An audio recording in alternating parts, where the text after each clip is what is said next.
Tune into your public broadcaster, for it is the intersection of trust and truth. Because to UBC, your story, and every voice matters.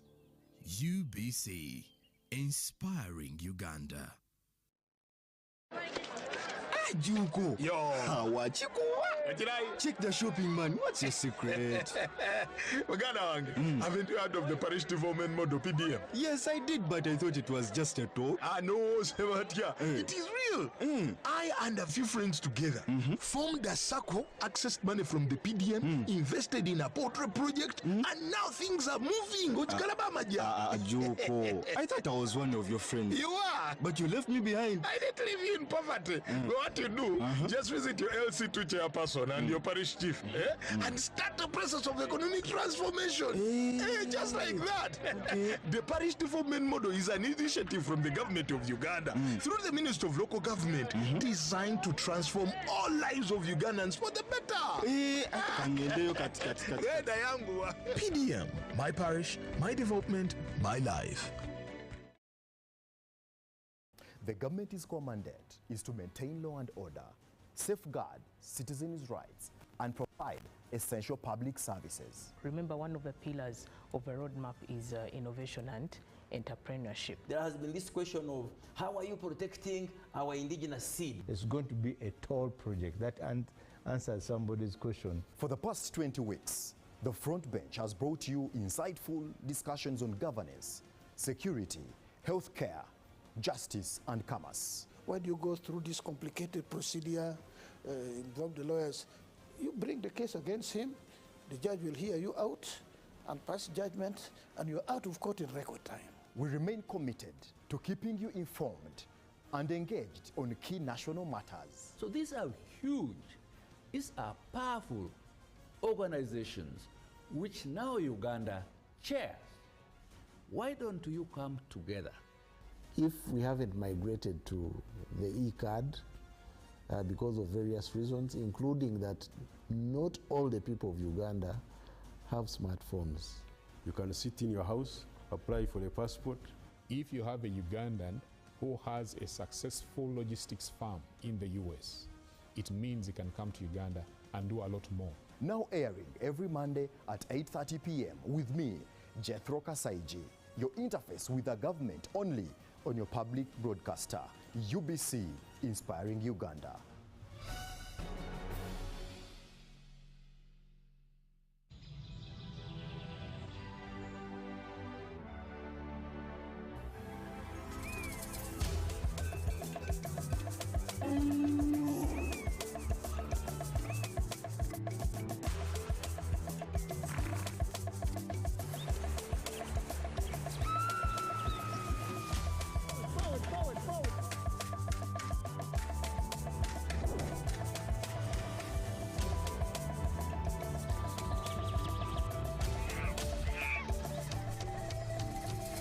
Uniquely ours.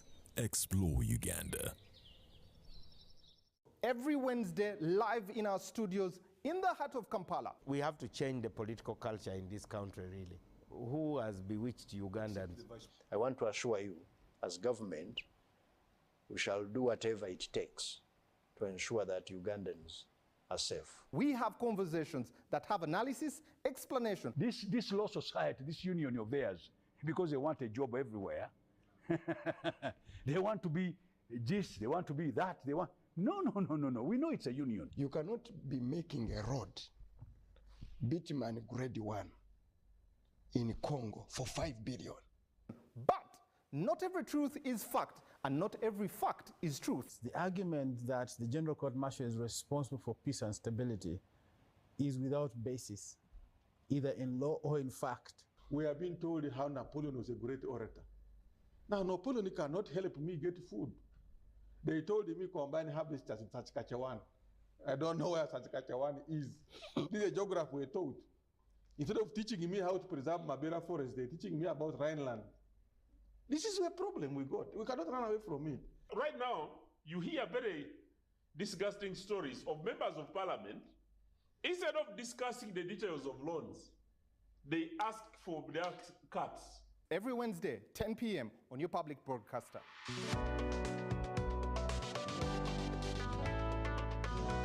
All on your public broadcaster, UBC, inspiring Uganda. Live from UBC Studios in Kampala, this is Good Morning Uganda.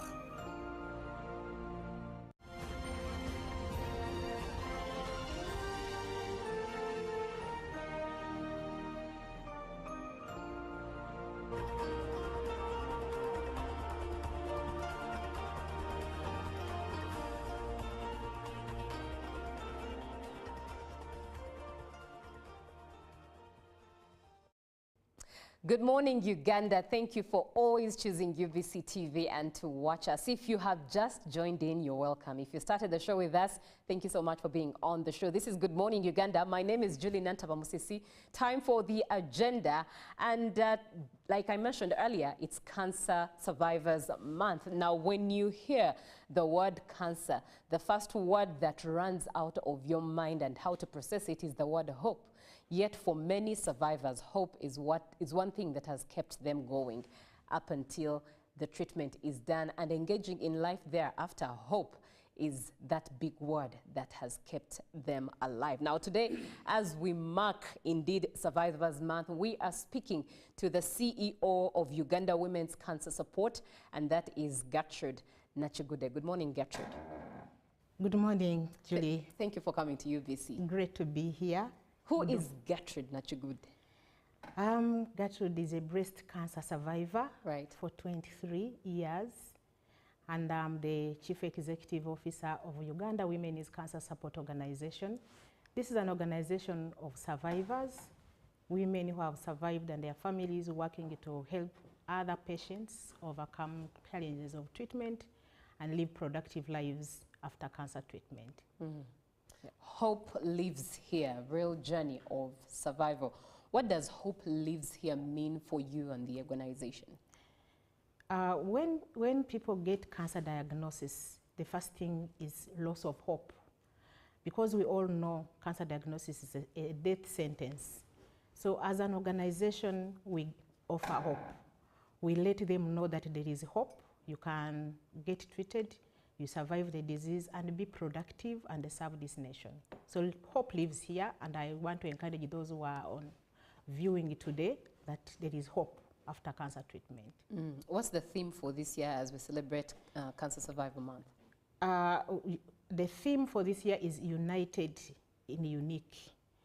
We want to unite our unique stories, because every cancer patient faces a different move a different journey and have different challenges.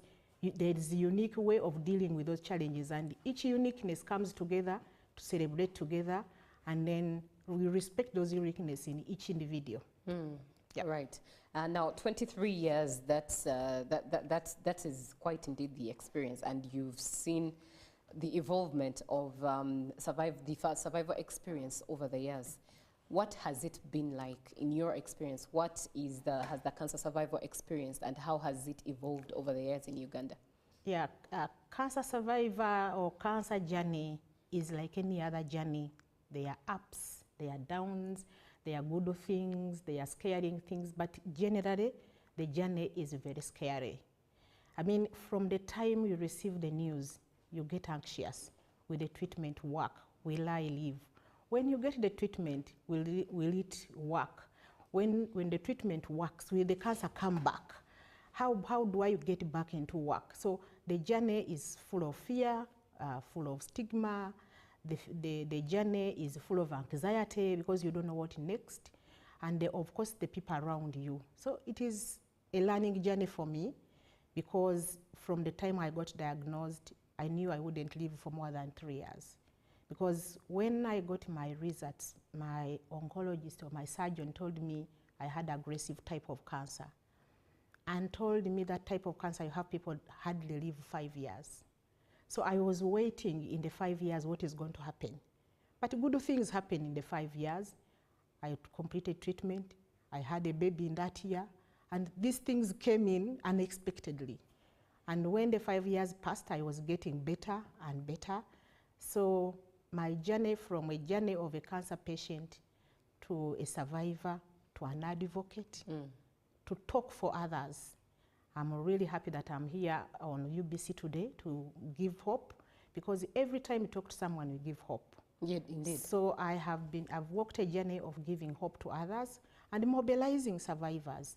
We started as 5 survivors. We are over 500 in our organization, doing different things, supporting patients in different ways.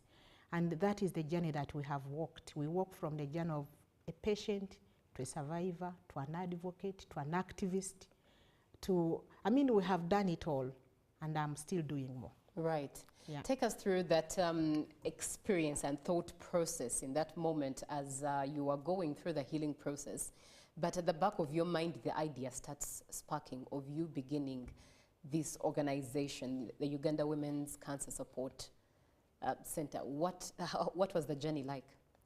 I take it back to my diagnosis. When we were in Uganda Cancer Institute, 5 of us were getting treatment then. And we used to talk to each other. When you have challenges, you call your friend, my hair has gone off, what do I do? Did you meet there? Yes, we used to meet. Yes, we met during the treatment. Right. And then we started meeting over a cup of tea to talk about our challenges.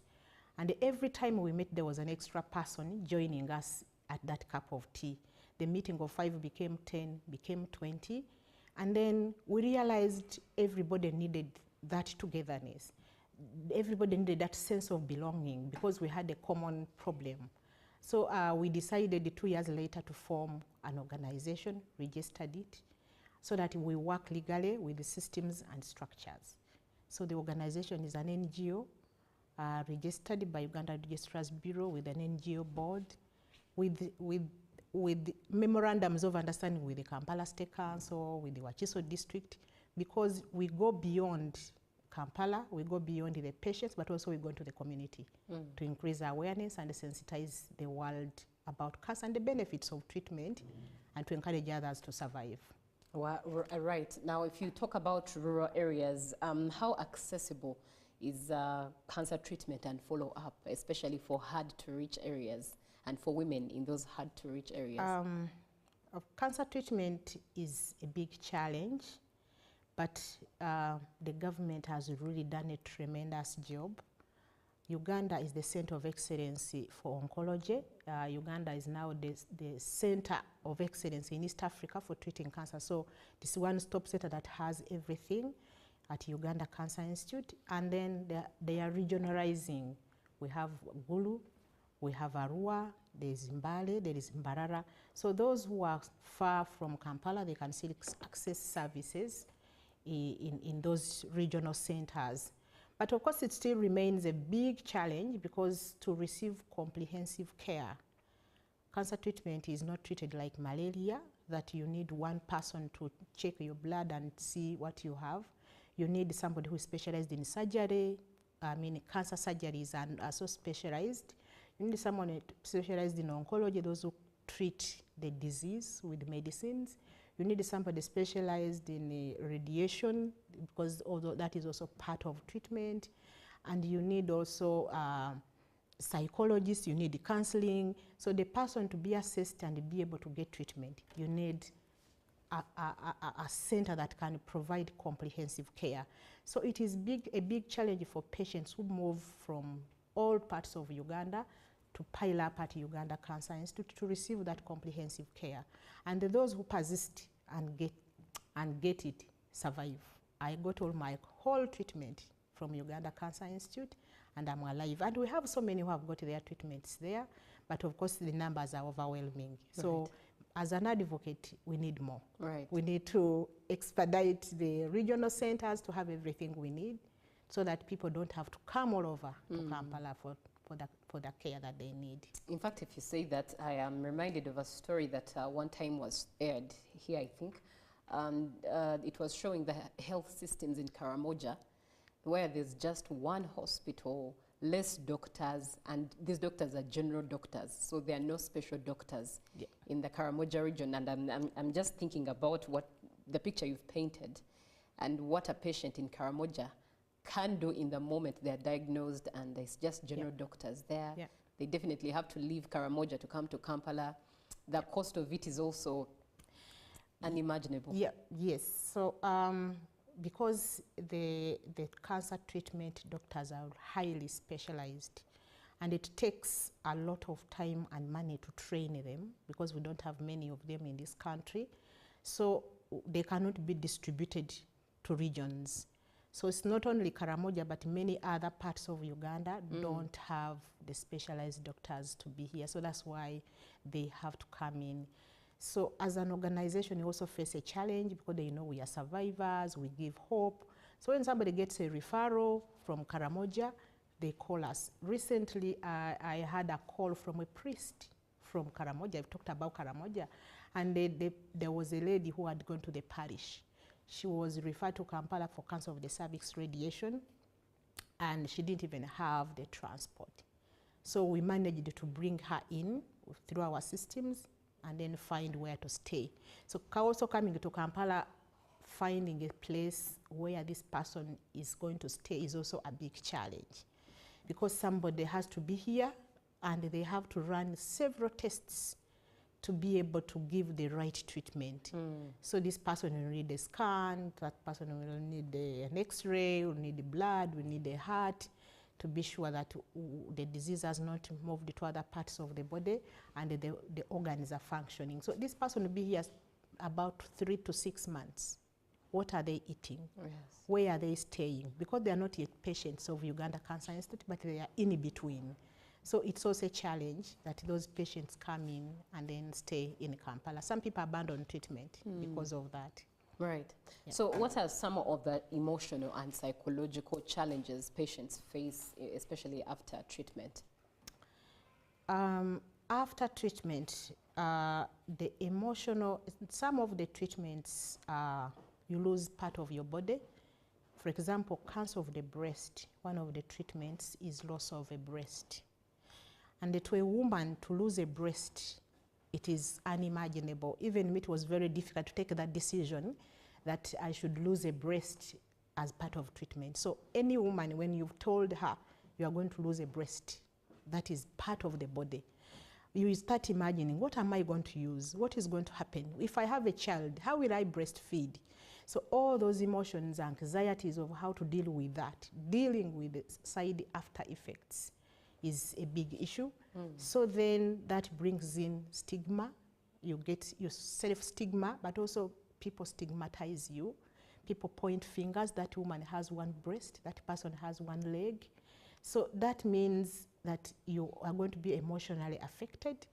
And as you get emotionally affected, you withdraw from society. You find people withdrawing from work and they are not able to work. And also, some employers, I've seen some employers have stigmatized survivors. They say, she has lost part of herself. She may not be able to perform. And the people are denied employment. People are denied work. They are not reintegrated back into the society. Some of them are abandoned by their spouses. We have a lot of women who have been abandoned by husbands, because now, for example, you've had cancer of the cervix, you've lost a uterus. They say, oh, she's hollow. There's no uterus in her. There is no cervix. So people have those beliefs. So we find the women will shun away from treatment because of the fear of how they be treated in the community. Oh dear, that's so sad. And there are cases, because I believe they're there, but of how survivors, especially in Uganda, how they reintegrate back into the system of life, work, family, the daily running of life after treatment. The unfortunate bit, on the national level, we don't have survivorship care planning. And according to 2022 reports of the global WHO groups, they say there are about 77,000 people living with cancer in Uganda. And most of these people are back into the community. And when they get back, I mean, people even don't, even you went to a health facility in your closest village and you have maybe a fever, They may not know even how to deal with you. They say, oh, you have cancer, go back to Mulago. So integration to the community is a big challenge because the communities are not aware that you can survive cancer. So when you get there and they say, no, maybe your disease wasn't cancer. So even the acceptance from your peers, acceptance from the families. So we find people are not fully integrated back into the society as they should be because of there are no programs, but because of the information, there's not enough information in the community about when you survive, what happens. Because even when you leave hospital, the doctors will never tell you whether survived or not. So even the survivor themselves don't know whether they are survivors or not. Because we know survivorship, as long as somebody is living and had a cancer diagnosis, is a survivor. But some people say, I'm still on treatment, I'm not a survivor. So they don't know how to deal with that. And the survivorship with treatment and the survivorship without treatment. But I was treatment for 5 years. So even in those 5 years, I was still dealing with a lot of issues, explaining to people, if you're still taking medicine, why are you saying you're a survivor? But there are people who continuously live on treatment for the rest of their lives, but they have quality life, they can do their work, but the communities don't really accept us. Some people, as I mentioned, are denied employment. We have a member who went and sat for an interview, and she passed the interview, even the HR called her, but when they did the due diligence, they realized she was a survivor. They withdrew the appointment. And that was so devastating for her. You've spent 5 years on a treatment, you're broke, then you get a job when you feel you can work and somebody says, oh, you may not be able to perform because you have been a cancer patient. No, I've lived 23 years and I've lived my life. So, and there are so many survivors out there who can really contribute to the development of this country, who can work even if they miss part of they miss part of their body, but they can productively make a contribution to the nation. Right. Yeah. So with all those challenges, in the midst of all those challenges, how is your organization supporting to the best of its ability? Yes, our core business is counseling. We really go out to counsel these patients and their families. We go to the hospitals, we go to their homes, we go to the communities and they train, especially we've now started working with the VHTs, so that because the VHTs are the first contact of our community, and we have tried that in Wakiso and it has really worked. The patients, when we go back to the community, the VHTs are supporting, but also we do awareness. We go to the communities and do awareness. We engage. I mean, this is an awareness. There are people who are out there who didn't know that people survive cancer, coming on air and educating the community that these people are productive, they are survivors. 77,000 is a big number. But also we do skilling where we can. We do skilling. We train them in crafts. We train them in so many things, in perma gardening, agriculture, so that they can earn something as they get back into the community. Right. Yeah. And one would wonder, is there a particular feeding plan someone, a cancer survivor, has to follow along for the rest of their life? I think there is no standard feeding because we are different and we live with different conditions. So it has also been a big challenge in the survivorship community that there is that don't eat this, eat that. No, we cannot follow that rule. I always encourage the patients that talk to your doctor because they know your condition. You may be diabetic, you may be hypertensive, and somebody says you should eat this and that. And somebody may be malnourished. Some people don't even have the food. So when you tell the cancer patient that don't eat meat, but when they eat meat on Christmas, so you tell the patient that don't take milk. When this poor person cannot afford a cup of milk, and when they get it, they jubilate. So we cannot say this is the particular feeding plan. Right. But we encourage people to eat a healthy diet full of protein, carbohydrate, because the protein is that food that build back the body. Any patient will need the protein because with cancer treatment, all the body organs wear away, because as the hair gets off, then your body weakens. So somebody needs the body to build, but they need a protein. They need food that give them energy. Somebody needs energy-giving food, and that is P4 work. We did that P4 work, the body-building foods, the energy-giving food, the food that will fight disease, like infection, like the greens and vegetables. So if you follow that P4 formula, you can eat, but always as a patient, as a survivor, you need to talk to your provider on what is best for you. Right, 0709-602-592, pardon me, 0706-602-592 is the WhatsApp number that you can engage and ask your question to Gertrude Nachigude. She is the CEO of Uganda Women's Cancer Support, and she is a survivor herself. We are celebrating Cancer Survivors Month this particular day, and really hope lives here. It's a real journey of survival. So you did talk about the different challenges that are faced, especially from, you know, policies to day-to-day life integration and all of that. But let's look at policies first. What changes or policies do you think can improve in the healthcare system of cancer patients? I've always advocated for a survivorship care plan and programs within the systems, because as treatment improves, technology, we are innovating. We have a big research team at Uganda Cancer Institute, and there is a lot of survival. There are people, they used to say, oh, somebody who has stage 4, we don't live for 1 year, but we have people who have lived for 10 years with the disease. So we need a deliberate plan for cancer survivors and programs as part of care. Because, for example, if I wanted to go for review at Uganda Cancer Institute, I will line up with somebody who has come in as a new patient, as somebody who has come for care. So we all crowd up there, and for me, they will say, okay, for you, you survived, you can wait. And then in waiting, maybe the disease may come back. So we need a deliberate plan for cancer survivorship. But also we needed to expedite the National Cancer Control Plan, because once we have a national, and I'm aware because I've made a contribution to that document, it needs to be out so that we have a guide on how to deal with these different aspects of life and of cancer care in the country. Right. 0706-602-592. Now, good morning, Uganda. I'm Dennis from Jinja. Just a question. Do we have a cancer machine in Jinja?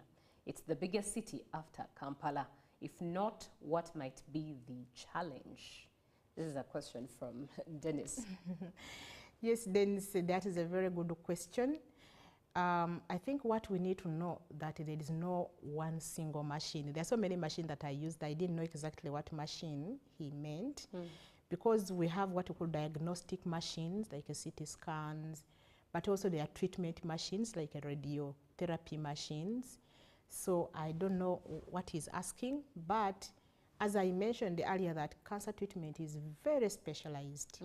And the treatments that, the machines that treat cancer, those give radiation, because most of the patients come to Kampala for radiotherapy.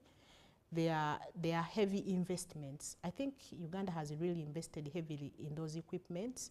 First of all, the people who use them must be highly specialized to be sure that they use them appropriately and properly, so that you don't get that can be able to focus. For example, if you're treating breast cancer with radiation, they should be able to target the breast and don't even radiate anything else like the heart. So you cannot put that machine anywhere without specialization. But I think we have to advocate, all of us. I think each one of us in the country has a contribution to make, either to talk, either to give a contribution as in terms of money. Yes. Yeah. In fact, it's on that note that I wanted to ask you, what role do you think community, as simple as grassroots community, society, what role do you think they can play to help survivors? First of all, we need to first give them information, but the civil society, like for example, I mean, part of the civil society, our contribution is to educate the public, to give the right, there is a lot of misinformation. Right. We need to give the right information about cancer. We need to give the right information about the treatments and what is available in the country, but also we can also mobilize and support survivorship programs.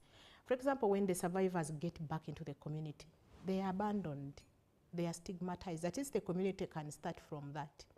It's accepting and supporting. It is very important. It's very draining. Cancer treatment takes 5, 10 years.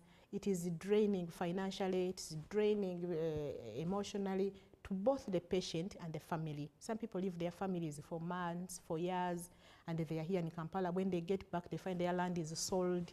LOCs participate in selling the people's land, grabbing. I mean, somebody is in Kampala on treatment, but the community is not supporting. So the community should be able to support the patients as they are receiving the treatment, even providing food.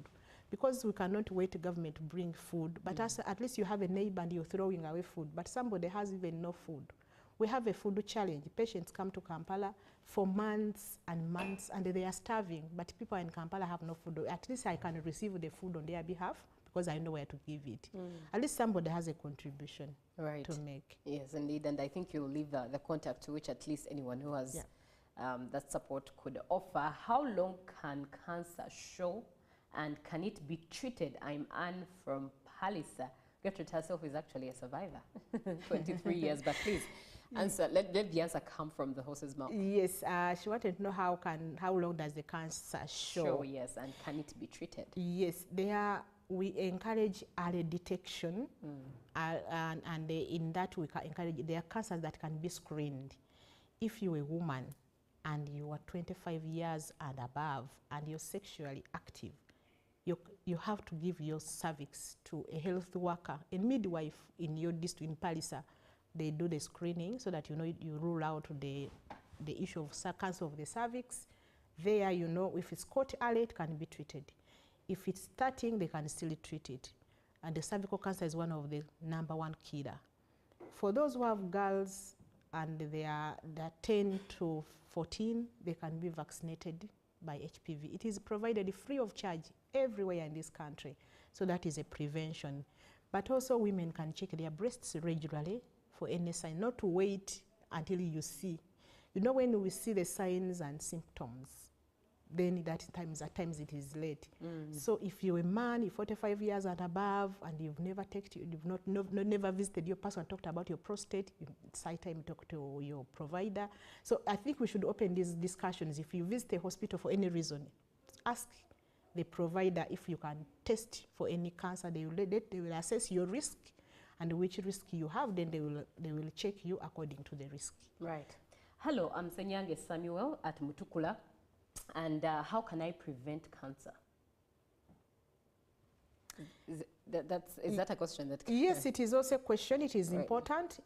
Most of the cancers are lifestyle. Yes, some cancers are lifestyle. For example, prostate, breast. There's some. First of all, what we eat. The food. We've left our local food here, and then we've gone for the Western food. The use of alcohol in all its forms. Alcohol is linked to some cancers, quite a number of cancers. Tobacco use in its form, either smoked or chewed, whatever it is. And of course, the young people, they've adapted to shisha and all those things. So whatever they put in there, all those put it at a higher risk. Also, the environmental. We've been part of the team that is destroying the environment in terms of fumes. Somebody is putting up a factory in the middle of the residential, and then that fumes, people continuously consume it. The risks increase.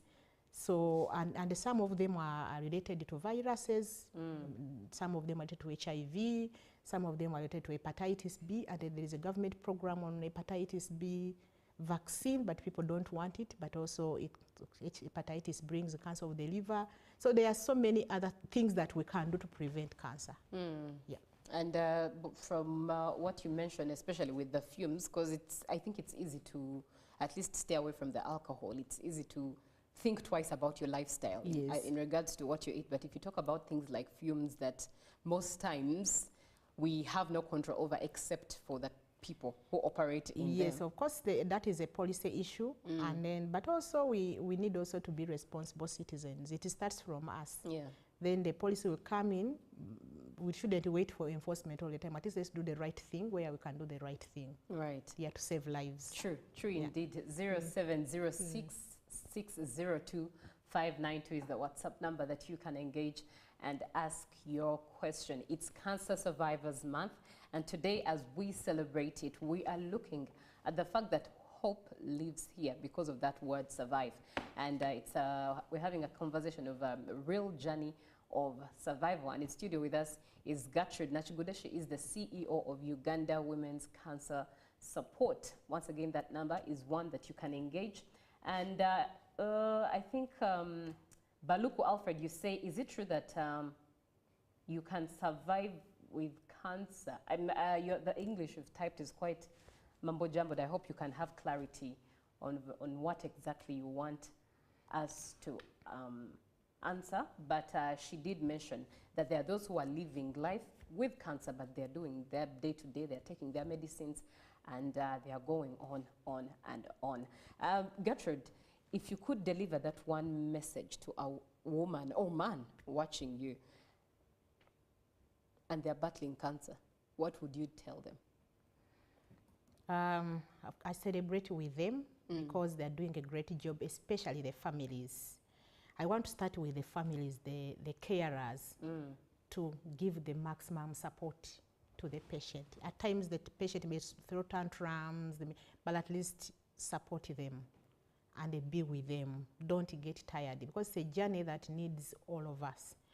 But also I want to encourage those who are battling the disease to own their own journey. You know, it is your body. I've seen patients when they have to be begged to eat, they're begged to go to hospital, they're begged. At least you have to own your journey. You have to be the front line and then fight. Because it's a fight, it is not something that is easy. You have to be the front line, then the others will support you. But also to adhere to treatment. There is a lot of misinformation on anything, on the food, on the treatments. There are a lot of alternative treatments, and I believe a lot of it, herbal, nutritious things, but at least consult your provider for whatever you want to take. Because if you want medication, it is intended for, it has a purpose. But if you mix in something that is not known by the provider of the medicine that you have, then sometimes you may bring a problem either to the body organs. So it is always important either to discuss with your doctor if you want to add on something, you want to change food, so that they can advise you accordingly. Trijan asks, is cancer also hereditary? Or can it be passed on through genes? Yes, there are some cancers that are genetical, because if there was a certain gene in the family, it means when you are exposed to some of the risks, then your chances of getting that particular cancer is higher. Right. For example, cancer of the breast, cancer of the prostate, cancer of the ovaries.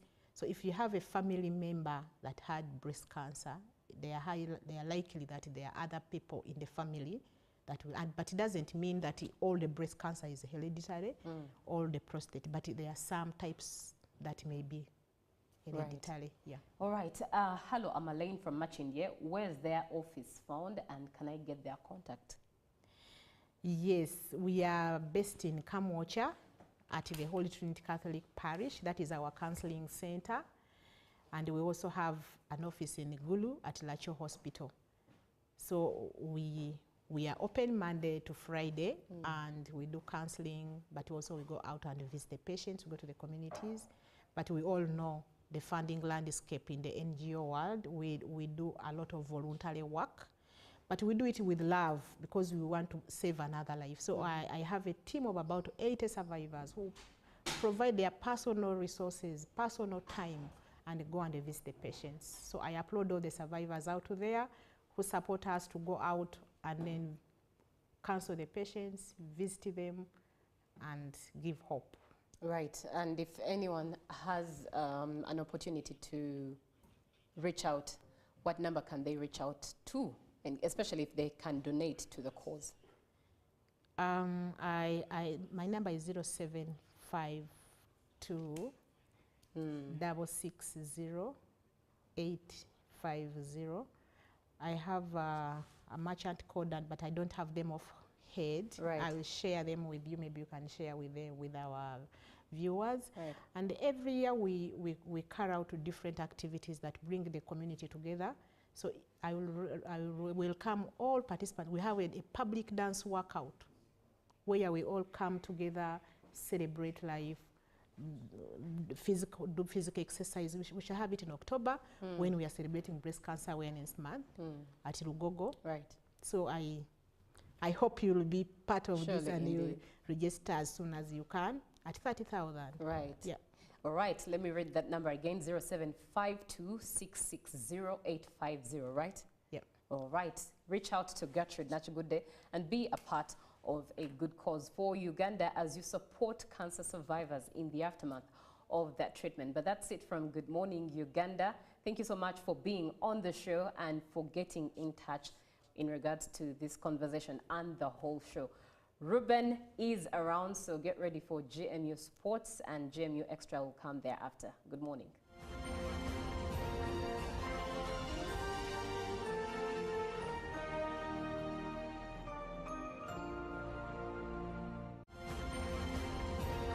Live from UBC Studios in Kampala, this is Good Morning Uganda. Pick of the day on UBC.